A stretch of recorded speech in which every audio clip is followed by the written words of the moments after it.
Some people spend their whole lives searching for truth, but sometimes it takes a dog to scream it through the rain.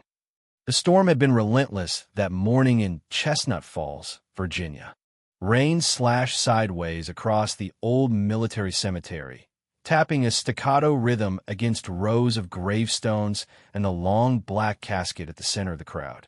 Dozens of officers stood shoulder to shoulder, silent under a sea of umbrellas, while a lone German shepherd sat drenched and trembling beside the open grave. His name was Ranger. He didn't flinch when the first volley of the 21-gun salute shattered the air. But when the pallbearers moved to lower the casket into the ground, he rose to his feet and barked, a sharp, jarring sound that pierced the heavy silence like a knife through velvet. He barked again, then growled, then lunged, straining against the handler's leash with a desperation that turned heads and furrowed brows. And then the unthinkable happened. Ranger bit through the nylon leash and threw himself at the casket. There were screams, gasps. One officer reached for his sidearm before another stopped him. The German shepherd began pawing wildly at the polished wood, crying in a way only those who've ever watched a dog grieve would understand. But this wasn't grief.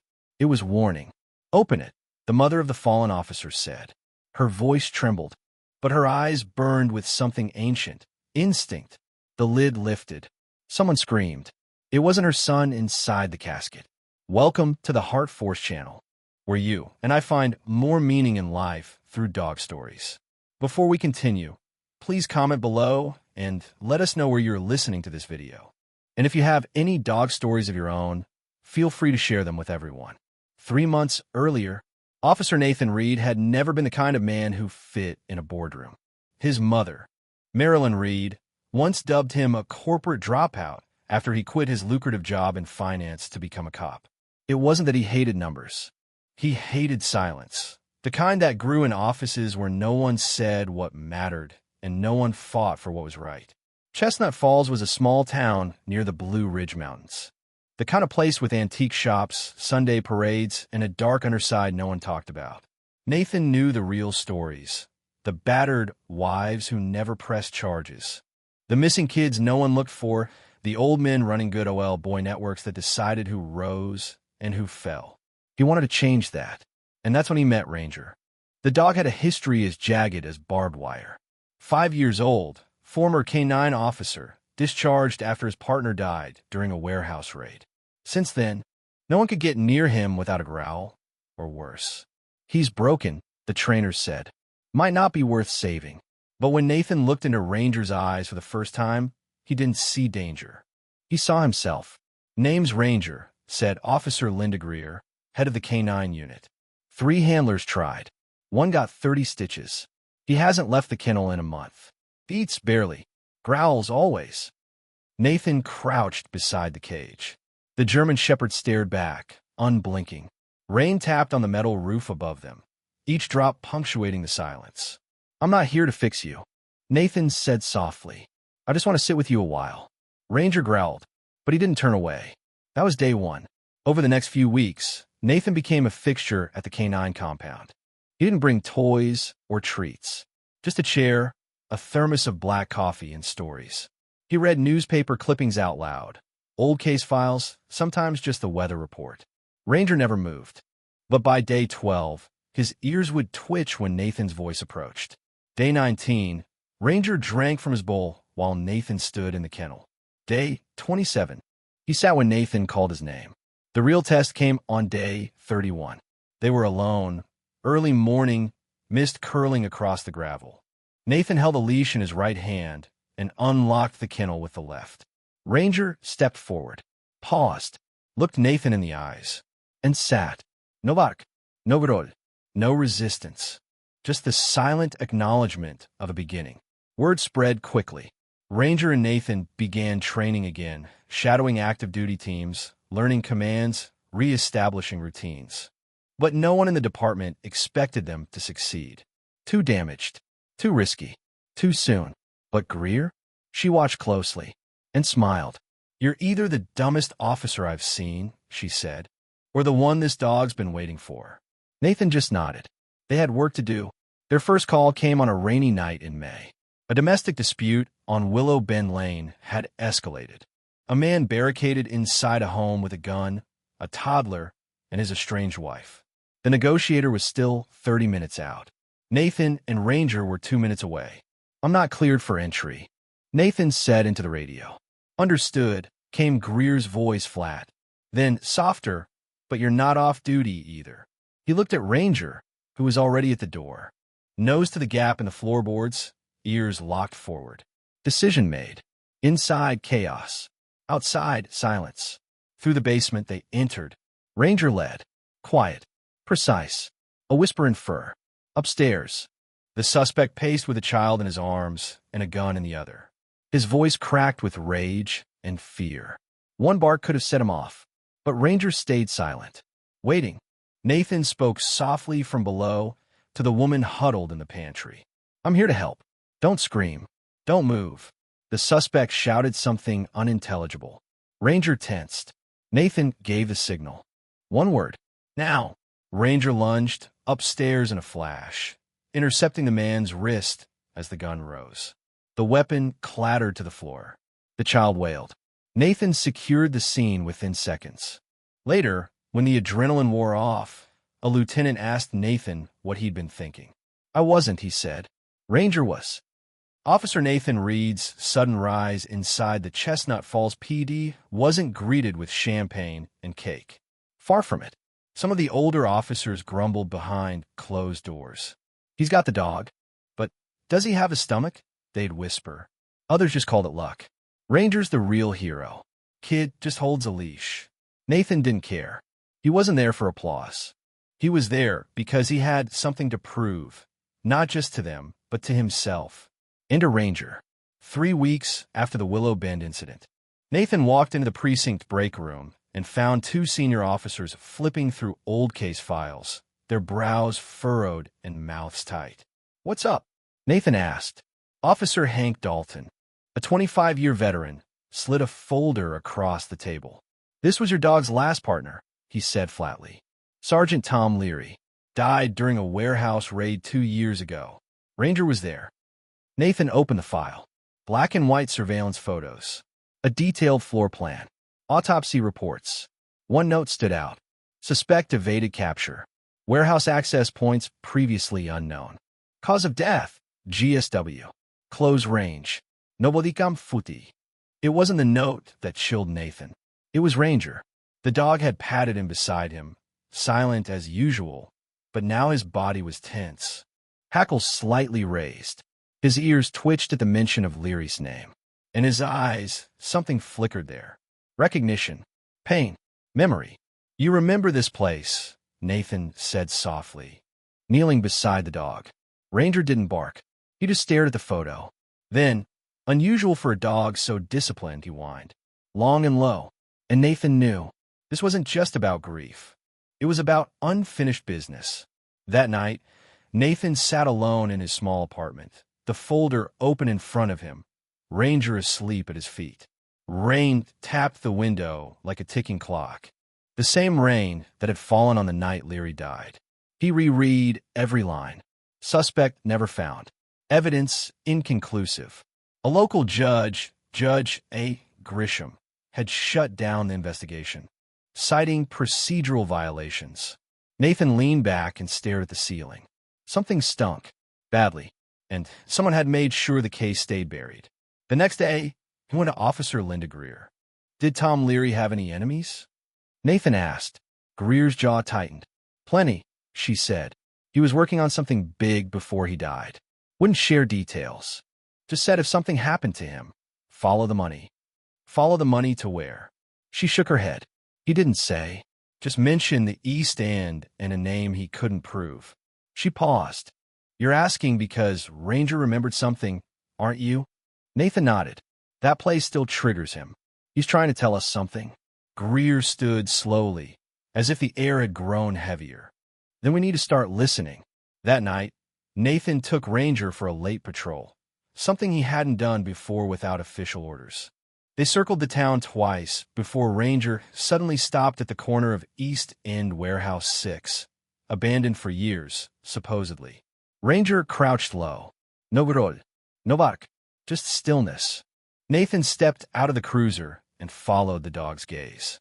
One flickering security light buzzed above the loading dock. The lock was new. Too new. Ranger, now it's unwhispered. Hail. They crept closer. From inside, faint voices. And then, a sound that froze Nathan in place. A child crying. Nathan backed away and called dispatch. This is Unit 7. Possible illegal activity at Warehouse 6. Requesting backup. Possible hostage. But no one responded. Static. He tried again. Still nothing. Ranger's body tensed. Nathan had no choice. Let's go, he said. Ranger surged forward, nostrils flaring.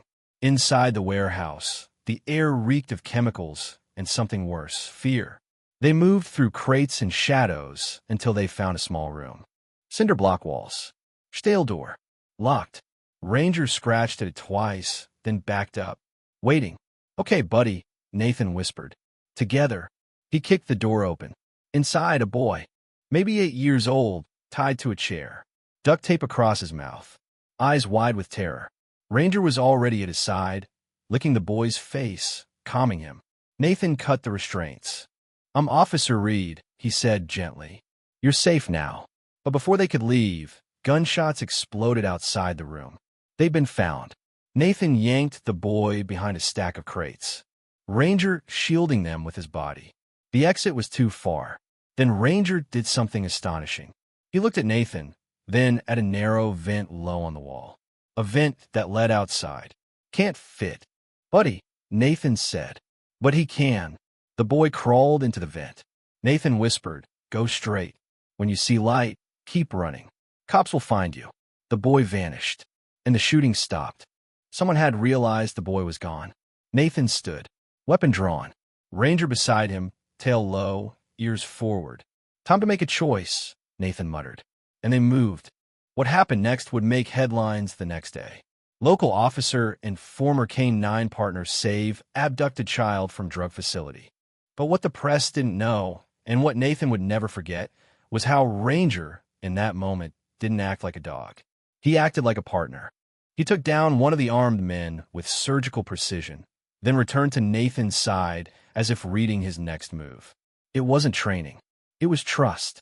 After the dust settled and the boy was returned to his mother, Greer pulled Nathan aside. You realize where you were, don't you? She asked. Warehouse 6, Nathan said. She nodded. Same place Leary died. Nathan felt it in his gut. It wasn't a coincidence. It was a warning from the past. And Ranger had been trying to show them all along. That night back home, Nathan sat beside Ranger on the floor.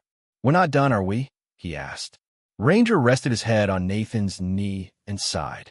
And that was the only answer he needed. The next morning, Nathan stood at the edge of the old mill pond near Chestnut Falls, coffee in one hand, a leash in the other. Ranger didn't need the leash, hadn't for weeks, but Nathan held it anyway. Some habits were about control. Others were about connection. And right now, everything felt like it was spiraling out of control. The raid at Warehouse 6 had cracked something open, not just the wall of silence around Leary's death, but the very foundation of the Chestnut Falls PD. A review of the warehouse files revealed something chilling. The building was still listed under the ownership of East End Logistics, a front company that had ties to a now-retired officer named Rick Dalton, Hank Dalton's older brother. Same Hank who gave Nathan the original Leary file. Coincidence? Nathan didn't believe in those anymore, especially not after what Ranger was trying to show him.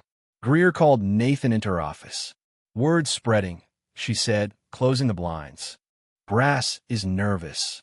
That warehouse was supposed to be sealed after Leary died. But it wasn't, Nathan said flatly. And now we know why. Greer's voice dropped. Dalton pulled Leary off that call. I think we're standing on a powder keg, and Ranger just lit the fuse. Later that afternoon, Nathan sat outside the hospital. Inside, the boy they rescued, Lucas Brantley, was sleeping under watch. His mother, a woman named Elise, had thanked Nathan through tears. Said her son had gone missing 3 days ago. Said she'd reported it. Said the police told her there was no evidence of abduction. That wasn't a mistake. That was a cover-up. Nathan watched Ranger sniff the sidewalk outside the hospital door, nose twitching.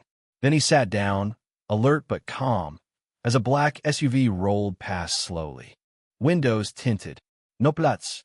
Nathan stood, and the SUV accelerated. He drove straight to Greer's house. Not the station. He wasn't sure who to trust anymore. She opened the door in jeans and a t-shirt, badge clipped to the waistband. "You're not on shift." "I know," Nathan said, "but someone's watching us. And I think they know Ranger remembers more than he should." She stepped aside to let him in. "Then we're in deeper than I thought." They spread out everything they had, Leary's old files. Nathan's notes, photos, the rescue report. Ranger lay on the rug in the middle of the room, eyes darting between the two humans as they worked. And then he got up, crossed the room, and dropped a folded envelope at Nathan's feet. Nathan looked at it. Yellowed. Unmarked. Greer paled. "That was in Leary's vest," she whispered. "They never logged it." Inside were handwritten notes. Descriptions. Names. A bank routing number. And one final sentence in shaky writing. "If I don't make it, watch the judge. He's in deeper than anyone thinks." The judge. Judge A. Grisham. Same man who shut down the case. Nathan exhaled. Now we know who buried it. Greer's jaw tightened. Now we just have to figure out how to dig it up. The next day, Greer approached Nathan in the locker room. "They're assigning you and Ranger to courthouse security next week." Nathan blinked. "Random?" "No. Judge Grisham requested it." Nathan met her eyes. "That's a trap."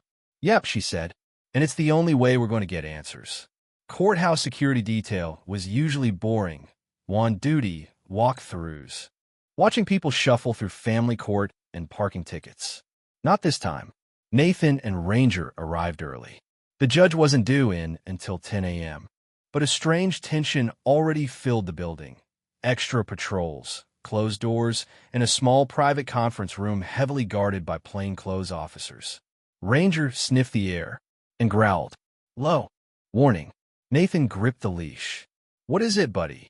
Ranger's head turned. He walked toward the door with the guards. Nathan followed. One of the men blocked his path. "This room's restricted. I'm assigned to this floor. Just checking routes." The man didn't move. "Not this one." Nathan looked at Ranger. And the dog lunged, not to bite, but to shove past the man. Inside the room, the scent of cleaning fluid was overpowering. And then Nathan saw it. A shredded folder. Bits of paper on the floor, half burned in a metal trash bin. He grabbed one, half a signature still visible. "Tomalu." Ranger barked once, and then the judge walked in. Judge Grisham froze at the doorway. Nathan stood slowly, the half-burned paper in his hand. "This your office?" Grisham didn't answer. He glanced at the guard, then back at the dog. "I didn't call for canine support." Nathan smiled coldly. "No, but Ranger thought he'd drop in. He seems to smell something rotten." Grisham's eyes flicked to the paper. "You have no idea what you're playing with." Nathan nodded. "That's what Tom Leary said, too." The judge's expression hardened. And for the first time, Nathan saw fear in his eyes. Back at the station, Greer was waiting with news. "There's chatter in the system," she said. "Dalton's been meeting with Grisham behind closed doors. And someone tried to scrub the warehouse report from evidence logs this morning." "Ooh." Greer hesitated, then handed over a photo. It was a printout from the precinct parking lot. Hank Dalton, late at night, entering evidence archives with an unauthorized keycard. Nathan's chest burnt. "We need to move." Greer nodded. "Tonight, we go back to that warehouse. This time with cameras. This time, we don't walk out without proof." That evening, Nathan suited up in tactical gear. Ranger was already pacing by the cruiser, his vest secured, eyes sharp and unblinking. "You ready, partner?" Nathan asked. Ranger looked at him and wagged his tail just once. The warehouse loomed ahead, lit only by the cruiser's headlights and the dying light of dusk. Greer was already inside, crouched behind crates with a body cam running. Then Ranger froze. Ears up, tail stiff. Nathan followed his gaze. A shadow moved across the upper catwalk, and then a voice called out, "You should have stayed in finance, Reed." It was Hank Dalton, gun in hand. And the last thing Nathan saw was the muzzle flash before the world tilted sideways into darkness. Nathan's world came back in fragments. First, pain pounding at the back of his skull. Then, the sharp scent of oil and blood on concrete.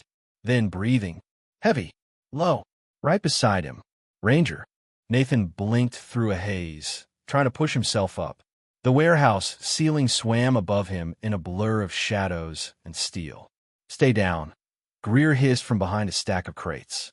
Her voice was sharp. You're hit. Nathan touched the side of his head.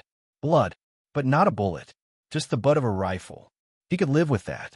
Ranger stood beside him, perfectly still, eyes fixed on the catwalk where Hank Dalton had vanished seconds earlier. I saw him, Nathan whispered. He was going to. I saw it too, Greer said. And I got it. Body cams still recording. They weren't dead. Not yet. Ranger moved first. Low, silent, calculated. Greer handed Nathan a flashlight and pulled her own sidearm. There's a back stairwell, she whispered. Dalton won't go far. Not without destroying whatever's left of Leary's files. Nathan stood, teeth clenched, heart pounding. Then let's not give him the chance. The deeper they moved into the warehouse, the more it felt like descending into the underworld. The back offices were untouched, until now. Filing cabinets stood open, their contents scattered like confetti from a war no one ever admitted was fought. Ranger froze near one of the cabinets and began pawing at a lower drawer. Nathan opened it. Inside, 3 folders, each stamped with internal affairs, confidential. Photos, receipts, names. Judge Grisham, Rick Dalton, a list of warehouse owners across 3 counties, all retired law enforcement with matching wire transfers to offshore accounts. They were running drugs and trafficking stolen goods through evidence rooms. And Leary had figured it out. Then they heard it, a voice echoing from the far end of the hallway. You're too late. Dalton stepped into view, gun raised, his silhouette outlined by the orange glow of a portable floodlight behind him. I was going to retire in peace, he said, almost conversational. You were supposed to be a footnote. He aimed at Greer. Ranger didn't wait. He launched like a bullet, hitting Dalton square in the chest. The man went down hard, his weapon clattering across the floor. Ranger didn't bite. He didn't need to. He just pinned, growling so deeply it sounded like thunder. Nathan rushed in, cuffing Dalton's wrist behind his back. You were Leary's partner, he said coldly. Dalton spat blood. Leary didn't know when to quit. Neither do you. You were supposed to protect this town. I protected it from the truth. Nathan leaned in. We're going to bury you in it. Back at the station, chaos unfolded. The files were handed to Internal Affairs. Judge Grisham was placed under federal investigation. And Hank Dalton? He was booked into his own cell block by an officer who refused to look him in the eye. That night, Nathan sat in Greer's office, shell-shocked but upright. Leary died for this, he said quietly. All of it, covered up by men who wore the same badge we do. Greer nodded. That's why we can't look away. And it's why Ranger remembered. Some things a dog doesn't forget. 2 days later, Nathan received a visit from someone he never expected. Elise Brantley, Lucas's mother. She brought a small gift box, tied with blue ribbon. Nathan opened it slowly. Inside was a hand-painted ceramic tile. On it, Ranger, standing guard over a child holding a toy badge. Lucas had painted it in therapy. He doesn't have nightmares anymore, Elise said softly. When he dreams, it's about Ranger. He says the dog was his shield. Nathan swallowed hard. He wasn't just a shield, he said.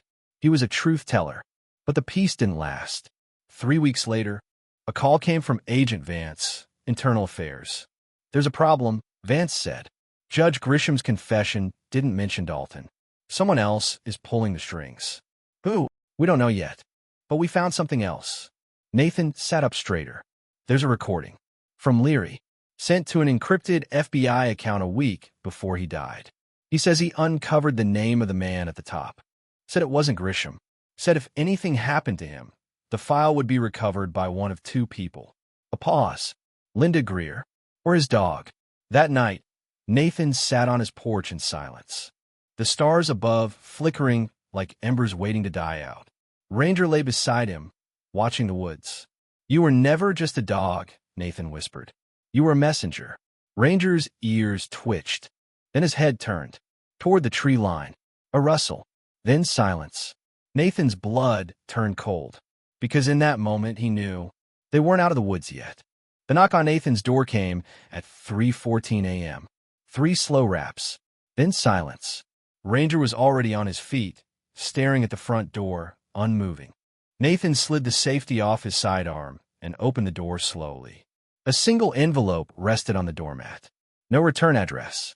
No postie. Just a typed note clipped to the front. There's more. Look inside. Inside the envelope was a flash drive. Nathan plugged it into his laptop, heart pounding. A video file popped up, dated 2 days before Tom Leary's death. The screen flickered, then came into focus. Leary sat in a dingy motel room, his eyes bloodshot, his K-9 partner, Ranger, lying at his feet. If you're watching this, I didn't make it, Leary said. I found something that goes beyond Chestnut Falls. This isn't about a few bad cops. It's a network. He paused, looked at Ranger. They think a dog can't talk. But this one, he remembers. Smells. Places. Faces. He leaned closer to the camera. If I die, follow Ranger. He'll find a last piece. He always does. The screen went black. Nathan sat frozen. Ranger lay beside him, eyes locked on the door. Greer called less than an hour later. There's movement at Warehouse 3, she said. Federal lock was cut last night. You need to see this. Nathan and Ranger were on the road in minutes. When they arrived, the warehouse was empty at first glance. But Ranger moved immediately toward the west wall. Sniffed, paused, then barked, once sharp and focused. Nathan followed him to a false panel. Behind it, a locked steel box. Inside the box, a hard drive and a note. To whoever finds this, make sure it ends here. The hard drive was the key. Encrypted files, payment trails, names, police, judges, even a federal prosecutor. Tom Leary had been right. This wasn't about Chestnut Falls. This was a web. Greer made the call to the FBI herself. This case is bigger than any of us, she said. But it started here, and it started with that dog. 1 year later, the auditorium at the Chestnut Falls Civic Center was filled to the brim. Police from 3 states had gathered, media trucks lined the street, and at the front of the stage, a bronze statue stood draped in blue cloth. The mayor stepped up to the microphone. We're here to honor a dog who didn't just serve, she said. He spoke when none of us would listen. The cloth dropped. A bronze statue of Ranger, mid-bark, mid-leap, mid-warning. Nathan stood beside it, dressed in full uniform, with the real Ranger sitting patiently at his side. After the ceremony, Nathan stepped up to the mic. He cleared his throat. I've worn a badge for 4 years. And in that time, I've learned that justice doesn't always speak in words. Sometimes it growls. Sometimes it waits. And sometimes it barks at the coffin before the truth's even buried. He paused, looking down at Ranger. This dog saved lives. But more than that, he taught me what it means to listen. Not just to people, but to the quiet things. The small signs. The ones we're trained to ignore. He remembered what we forgot. He kept faith when we lost it. And he never gave up. In the crowd, Elise Brantley and her son Lucas clapped the loudest. Ranger wagged his tail once and sat beside Nathan, eyes calm, ears alert. Still ready. Always ready. We live in a world where loyalty is cheap. Justice feels distant, and truth is often buried deep. But this story, Ranger's story, reminds us that faith, loyalty, and purpose are not myths. They live, breathe, and sometimes walk beside us on 4 legs.